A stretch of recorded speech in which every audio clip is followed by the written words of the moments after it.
Next question fifth, let A is equal to, ये कोई set given है हमें 1 2 3 4 और 6, लेट रिलेशन डिफाइंड ऑन ए। अब कोई रिलेशन है ए टू ए बाय, डिफाइन कैसे किया हुआ है, ऑर्डर्ड पेयर, यहाँ पर हमेशा ऑर्डर्ड पेयर्स आएगा।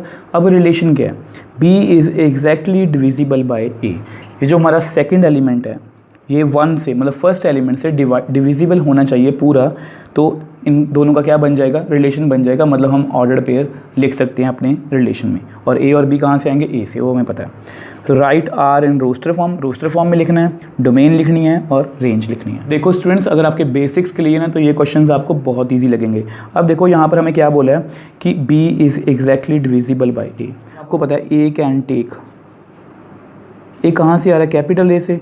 अब ए हमारा 1 2 3 4 6 ये वैल्यू ले सकता है। सिमिलरली बी कैन टेक से आ रहा है।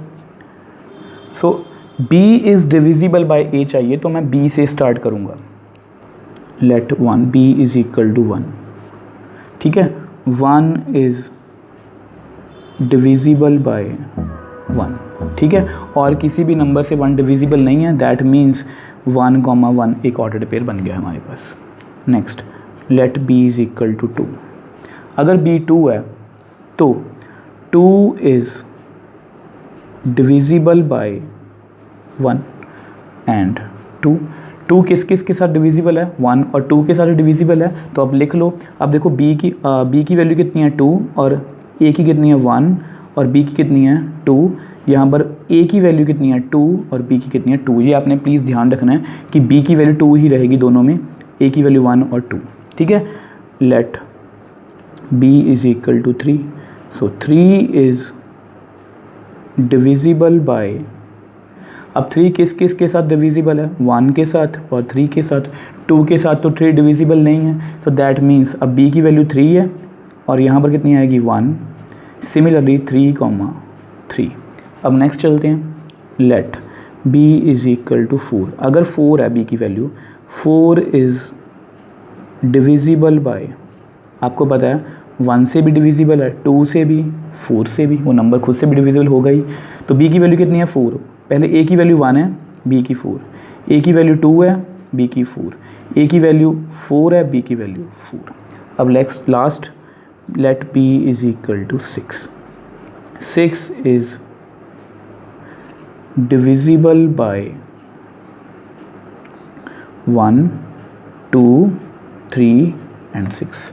तो हमारे पास कौन कौन से ऑर्डर्ड पेयर्स बनेंगे, देखो 1 और 6, 2 और 6, 3 और 6, 6 और 6। तो मैंने b की वैल्यू सारी वैल्यू चेक करके देख ली, 1 2 3 4 6।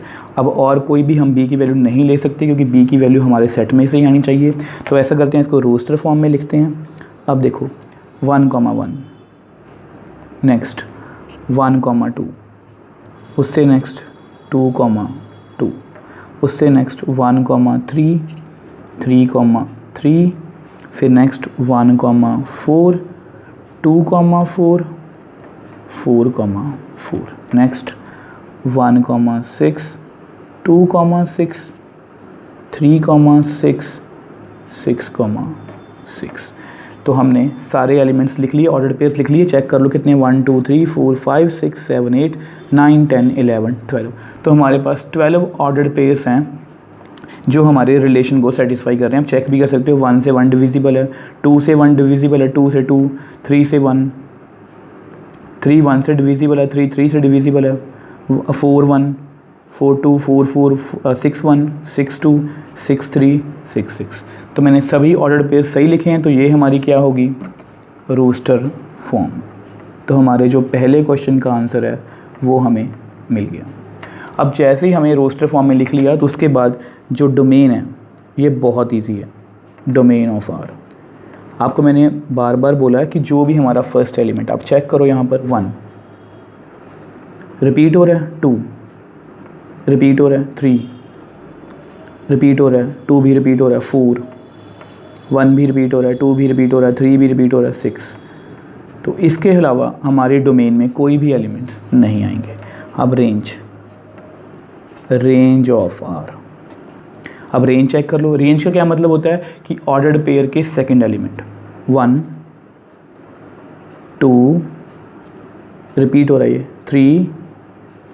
3 रिपीट हो रहा है, 4 ये रिपीट हो रहा है, ये भी रिपीट हो रहा है, 6 रिपीट हो रहा है, ये भी रिपीट हो रहा है, ये भी रिपीट हो रहा है। तो हमारी रेंज क्या आ गई 1 2 3 4 6। सिमिलरली अगर वो हमें कोड मेन पूछते हैं तो कोड मेन भी कितनी आती है 1 2 3 4 6, क्योंकि कोड मेन क्या होती है हमेशा राइट हैंड साइड वाला सेट मतलब ए, और ए में कितनी कौन कौन से एलिमेंट्स हैं 1 2 3 4 और 6। So next question, sixth, determine the domain and range of the relation R defined by। हमें यहाँ पर कुछ रिलेशन गिवन है, उसकी हमें डोमेन और रेंज फाइंड करनी है। अब देखो रिलेशन सेट कैसा है, यहाँ पर कुछ ऑर्डर्ड पेयर गिवन है x, x + 5 थोड़ा डिफरेंट है, such that x belongs to, मतलब ये x की वैल्यूज़ हैं 0 1 2 3 4 और 5। हमें यही इंफॉर्मेशन गिवन है, इसके बिहाफ पर हमें इसकी डोमेन और रेंज दोनों को फाइंड करना है। अब देखो स्टूडेंट्स, ये जो क्वेश्चन है, इस क्वेश्चन में हमने लास्ट में जितने भी क्वेश्चंस किए हैं थोड़े से चेंजेस हैं। वो चेंजेस क्या हैं? देखो सबसे पहला चेंज कि यहाँ पर हमें रिलेशन के बारे में ये नहीं बताया कि रिलेशन किस पर डिफाइन है। जैसे हमें गिवन होता था कि relation A to A to B set of natural number, but हमें यहाँ पर कुछ भी गिवन ऐसा नहीं है। दूसरा चेंज, यहाँ पर हमेशा हमारे पास ऑर्डर्ड पेयर कुछ इस फॉर्म में होता है x, y या A, B ऐसा कुछ भी, बट यहाँ पर कैसा गिवन है x, x + 5। अब तीसरा जो मेन चेंज है, आप कहोगे कि सर यहाँ पर हमें रिलेशन गिवन नहीं है। अब रिलेशन के बिना हम सेट कैसे लिखेंगे? अगर आप थोड़ा ध्यान से देखो, यहाँ पर हमें रिलेशन तो गिवन है बट थोड़ा डिफरेंट मेथड से गिवन है। देखो कैसे, अगर आप इसको इसके साथ कंपेयर करो, देखो अगर मैं यहाँ पर ऑर्डर्ड पेयर लिखूँ x, y, अगर आप कंपेयर करो तो यहाँ से हमारे पास y की वैल्यू कितनी आएगी x + 5। तो ये हमारा क्या हो गया रिलेशन, कि अगर फर्स्ट एलिमेंट x है तो दूसरा क्या है उससे 5 ज़्यादा, मतलब 5 ज़्यादा। तो यहाँ पर मैंने x और y लिख लिया, इसका मतलब अगर x की वैल्यू 1 है तो y क्या होगा उससे 5 ज़्यादा। तो ये हमारा क्या हो गया रिलेशन। अब जस्ट हमें रिलेशन सेट को लिखना है। देखो कैसे लिखेंगे, लेट, अब देखो x की पहली वैल्यू कौन सी है 0, विच इम्प्लाइज y की वैल्यू कितनी आएगी 0 + 5, दैट मीन्स 5। अब हमें y के बारे में कुछ भी गिवन नहीं है कि y मतलब सेट जो है y जो एलिमेंट है वो कहाँ से आएगा, इसलिए हम इसको ऐसे लिखेंगे। तो हमारा पहला ऑर्डर्ड पेयर कौन सा बनेगा 0, 5। सो अब नेक्स्ट देखो, x की वैल्यू अब 1 ले लो आप, क्योंकि सब कुछ x की वैल्यू के ऊपर ही डिपेंड कर रहा है, y के बारे में हमें कोई इन्फो गिवन नहीं है। 1 + 5 कितना आएगा 6, तो दूसरा ऑर्डर्ड पेयर 1, 6, x = 2, यहाँ पर कितना आएगा y = 2 + 5, दैट मीन्स कितना आया 7। तो हमारा ऑर्डर पेयर आ गया 2, 7। x = 3, यहाँ से हमारे y की वैल्यू कितनी आ गई 3 + 5, दैट मीन्स 8, मतलब 3, 8। x = 4, which implies y = 4 + 5, that means 9। तो कितना आ गया 4, 9। x = 5, विच इम्प्लाइज y = 5 + 5 = 10, मतलब 5, 10। तो इस तरह से हमारे पास देखो x की वैल्यू लास्ट कहाँ तक थी 5 तक, तो मैंने 5 तक पूरा इसको लिख लिया। अब 5 के आगे मैं नहीं जा सकता क्योंकि x की वैल्यू 5 तक ही है, ठीक है जी। और उसके बिहाव पर हमारे पास y की वैल्यूज़ भी आ गई। तो अब ऐसा करो सारे ऑर्डर्ड पेयर्स लिख लो। अब इसको मैं रोस्टर फॉर्म में लिखने लगाऊँ। 0 फिल किया तो मेरे पास क्या आया 5, 1 फिल किया 6, 2 फिल किया 7, 3 फिल किया 8, 4, 9, 5, 10। आप चेक भी कर सकते हो। देखो x + 5 मतलब x, और यहाँ पर क्या है 5 ज़्यादा, 0 है 5 ज़्यादा 5, 6, 2, 5 ज़्यादा 7, 3, 5 ज़्यादा 8, 4, 5 ज़्यादा 9, 5, 5 ज़्यादा 10। तो इस तरह से हमने सारे ऑर्डर्ड पेयर्स लिख लिए रिलेशन सेट में। अब देखो हमें फाइंड क्या करना है, डोमेन एंड रेंज। अब डोमेन ऑफ R, अब ये बहुत इजी है। मैंने आपको हमेशा बताया कि इनपुट या रोस्टर फॉर्म में जो भी हमारा ऑर्डर्ड पेयर का फर्स्ट एलिमेंट है, देखो यहाँ पर क्या है 0, 1, 2, 3, 4 और 5, ठीक है जी। अब उसके बाद हमसे पूछा है कि रेंज। अब देखो रेंज भी इसकी बहुत इजी है। जो भी हम इनपुट डालेंगे और उससे हमें जो भी आउटपुट मिलेगी उसको हम क्या बोलेंगे रेंज। अब देखो रेंज कैसी है इसकी, देखो पहली आया हमारे पास 5, फिर आया हमारे पास 6, मतलब ऑर्डर्ड पेयर का हमेशा सेकंड एलिमेंट क्या होता है, रेंज। सो 7, उसके बाद 8, उसके बाद 9, उसके बाद 10। सो देखो हमने डोमेन और रेंज दोनों निकाल लिए। देखो सबसे पहले हमें कुछ ये रिलेशन जो सेट गिवन था ये थोड़ा डिफरेंट था। यहाँ पर x,x+5 था और x के बारे में इन्फो गिवन थी, तो मैंने उसी के बिहाफ पर सारा जो रिलेशन सेट है उसको कंस्ट्रक्ट कर लिया। अब जैसे ही मैंने इसको रोस्टर फॉर्म में लिखा तो मैंने इसकी डोमेन और रेंज को बड़ी आसानी से लिख दिया। Next question 7th, write the relation R. हमें कोई रिलेशन लिखना है in the roster form, roster form में लिखना है। देखो कैसे लिखेंगे, रिलेशन के बारे में कुछ इन्फो गिवन है। यहाँ पर देखो x,x3, ये ऑर्डर्ड पेयर गिवन है such that x is a prime number less than 10। अब ये बिल्कुल लास्ट क्वेश्चन जैसा है, यहाँ पर हमें x के बारे में थोड़ी इन्फो गिवन है कि वो प्राइम नंबर लेस देन 10 है, बट यहाँ पर रिलेशन गिवन नहीं है। तो अगर आप थोड़ा ध्यान से देखो लास्ट क्वेश्चन जैसे, अगर इसको कंपेयर करोगे x,y ऑर्डर्ड पेयर को, तो यहाँ से हमारे पास y की वैल्यू कितनी आएगी, x3। तो हमारे पास रिलेशन आ गया। अब उसके बाद यहाँ पर हमें x के बारे में क्लियर गिवन था कि x की वैल्यू है 0, 1, 2, 3, 4, 5, बट यहाँ हमें बताया कि x is a prime number less than 10, मतलब 10 से छोटे सारे प्राइम नंबर्स। आपको पता है कि कौन कौन सी होते हैं मेरे प्राइम नंबर्स, 2, 3, 5, 7। ठीक है, आप चाहो तो चेक भी कर सकते हो। देखो कुछ स्टूडेंट्स को कंफ्यूजन हो जाती है कि 1 भी प्राइम नंबर है, बट 1 प्राइम नंबर नहीं है। क्यों? क्योंकि देखो प्राइम नंबर होने के लिए कंडीशन है कि जैसे 2 है, 2 प्राइम नंबर है। क्यों प्राइम नंबर है? क्योंकि इसके सिर्फ 2 फैक्टर्स हैं, सिर्फ और सिर्फ 2 फैक्टर्स हैं। 3, इसके सिर्फ 2 फैक्टर्स है, 1 और 3, वो नंबर खुद। ठीक है, अब देखो 5, इसके भी 2 फैक्टर्स हैं, 1 और वो नंबर खुद। बट ये जो 1 है इसका सिर्फ एक फैक्टर है। बट प्राइम नंबर की डेफिनेशन क्या कहती है कि कोई भी नंबर प्राइम तब होगा जब उसके 2 फैक्टर्स होंगे, मतलब वो नंबर खुद और नंबर 1। बट 1 का क्या है, सिर्फ एक ही फैक्टर है, वो क्या है, वो नंबर खुद।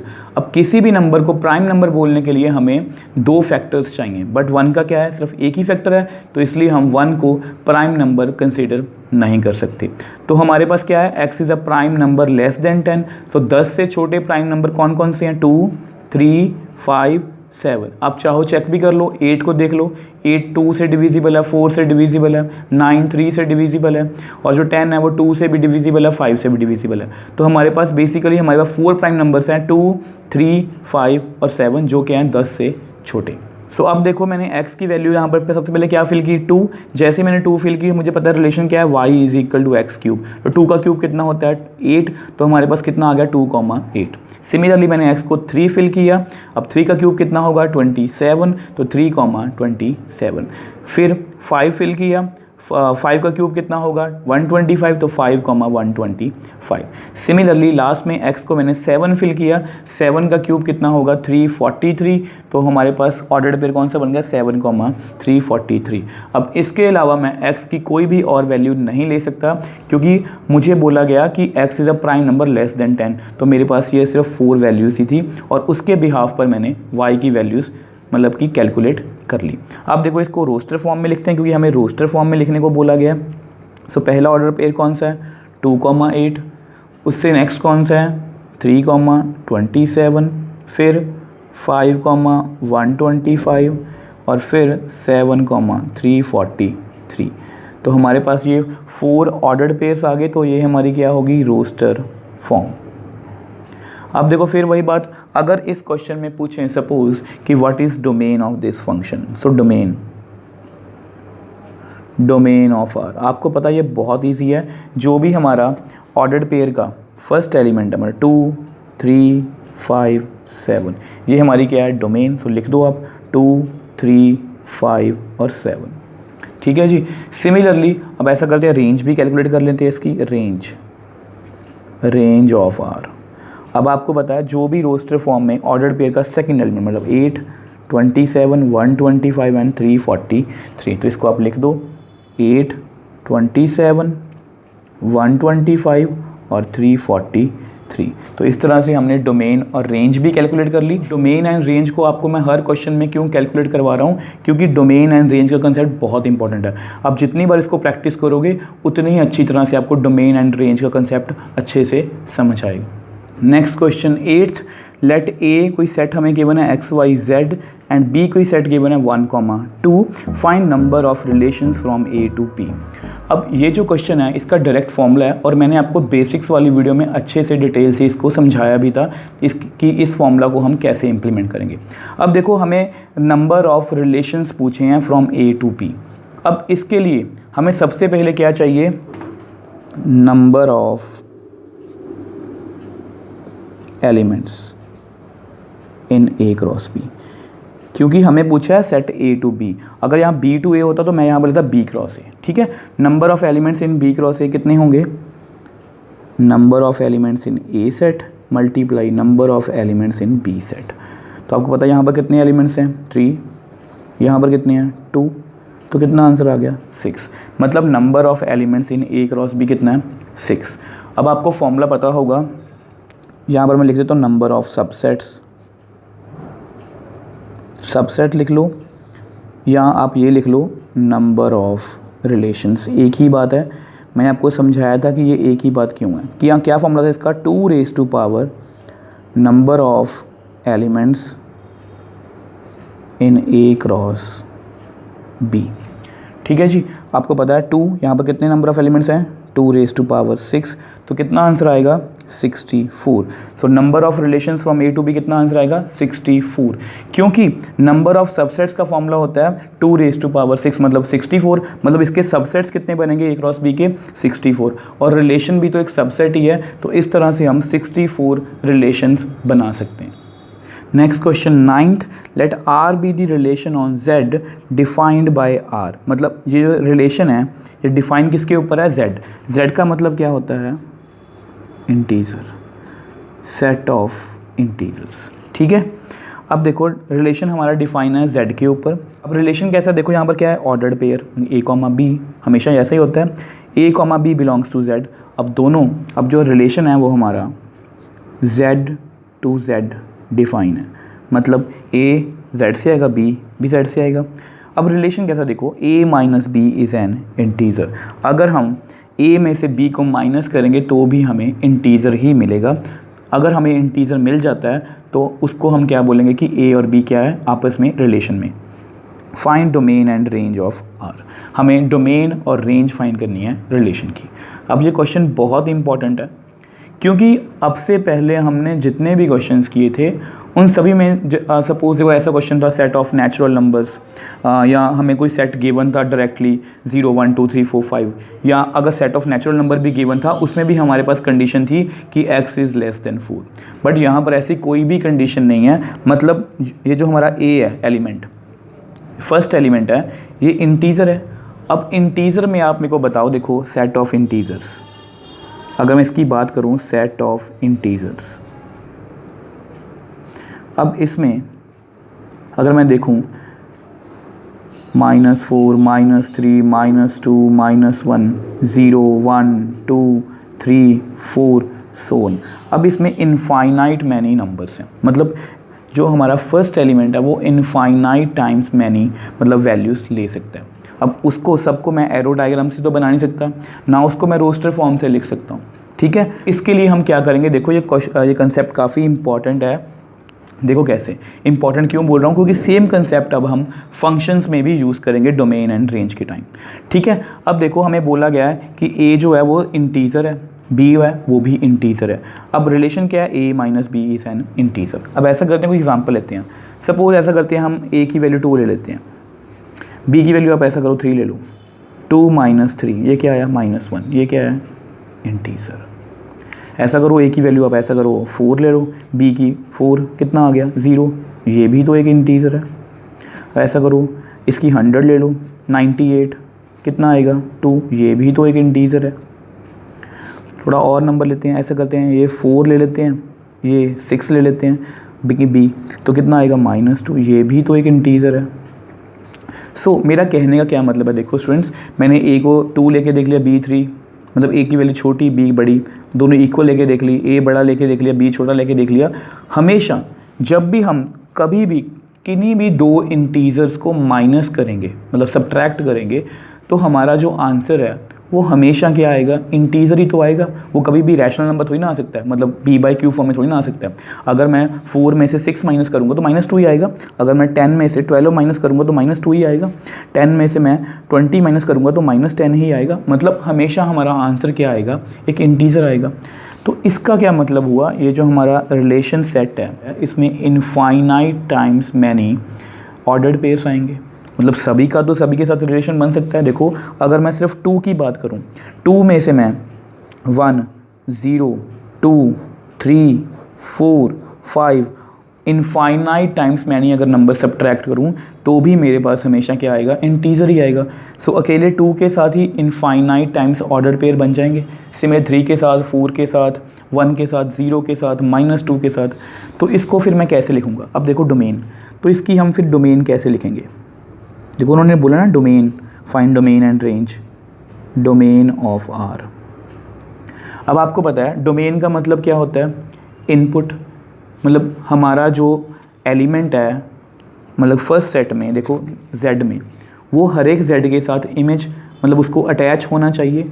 अब कोई भी आप वैल्यू ले लो z में से, जैसे सपोज़ देखो -4 -3 सोन -2 -1 0 1 2 3 4 सोन। आप यहाँ से कोई भी वैल्यू ले लो, ये हर एक के साथ अटैच होगा। -4 किसी भी नंबर के साथ अटैच हो सकता है। -4 मतलब कि किसी भी और नंबर के साथ पेयर बना सकता है। सिमिलरली -3 भी किसी भी नंबर के साथ पेयर बना सकता है, क्योंकि उन दोनों की सब्ट्रैक्शन हमेशा क्या होगी, इंटीजर होगी। तो दैट मीन्स जो डोमेन है हमारी वो क्या होगी, ऑल इंटीजर्स। सभी नंबर मतलब कि पेयर बना रहे हैं, तो दैट मीन्स डोमेन हमारी क्या होगी, सेट ऑफ ऑल इंटीजर्स। अब उसके बाद हम रेंज की बात करते हैं। देखो रेंज ऑफ आर। अब देखो डोमेन में क्या है, इनपुट, मतलब हमारा जो -4 है सपोज वो सभी के साथ पेयर बना रहा है, -3 सभी के साथ पेयर बना रहा है, -2 सभी के साथ पेयर बना रहा है। अब रेंज क्या होती है, जो हमारी आउटपुट होती है। आउटपुट का क्या मतलब कि जो भी हमारे एलिमेंट्स मतलब कि राइट हैंड साइड में इस सेट के साथ अटैच्ड हों। अब -3 सभी के साथ अटैच होगा, -2 सभी के साथ अटैच होगा, -1 सभी के साथ, 0 1 2 3 ये सभी अटैच होंगे। मतलब ये जो हमारा रेंज आएगी वो भी क्या आएगी, all integers. That means set of all integer. Suppose अगर वो हमें पूछें कोडोमेन, कोडोमेन के बारे में मैंने आपको हमेशा बताया है कि राइट हैंड साइड पे सेट वो कितना है, z। तो हमारी डोमेन, रेंज और कोडोमेन कितनी आ गई, सेट ऑफ ऑल इंटीजर्स।